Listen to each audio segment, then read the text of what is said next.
Hi అండి, అందరికీ సాయి కటాక్షం అండి. రవ్వ లడ్డూలు చేద్దామని ప్రిపేర్ అవుతున్నానండి.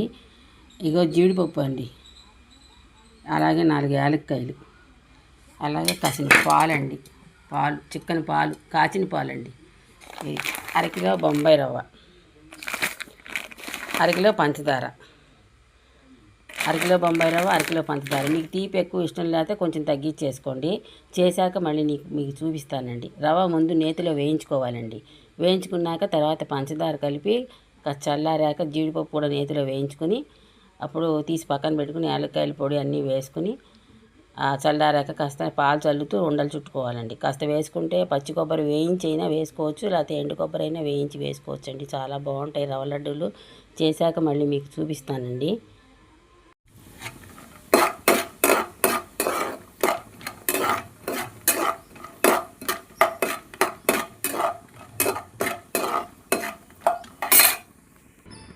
జీడిపప్పు వేయించిన నేతిలోనే ఇదిగోండి బొంబాయి రవ్వ పోస్తున్నాను.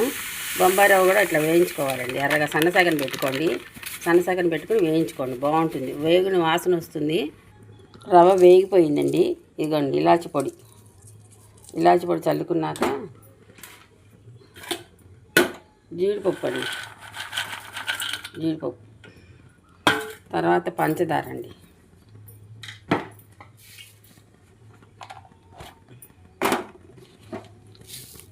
ఇదిగోండి పంచదార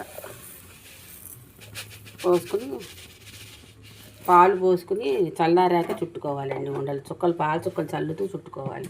చల్లారాలండి బాగా, అంతే. కాస్త చల్లారితే బాగుంటుంది. రవ్వ వేయించుకున్నానండి. వేసుకుంటే పచ్చి కొబ్బరి వేసుకోండి. మేమైతే వేసుకోవట్లేదండి, పిల్లలు దగ్గు తినరు, అందుకని ఉట్టిగానే చుట్టేస్తారు రవ్వ లడ్డు పాలు చల్లి. చుట్టాక మీకు చూపిస్తాను మళ్ళీ.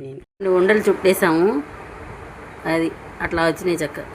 అరకిలోకి చేసాం, చక్కగా బాగా కుదిరినాయండి రవ్వ లడ్డూలు. నా వీడియో నచ్చితే లైక్, షేర్, సబ్స్క్రైబ్ చేసుకోండి. అందరికీ ధన్యవాదాలండి.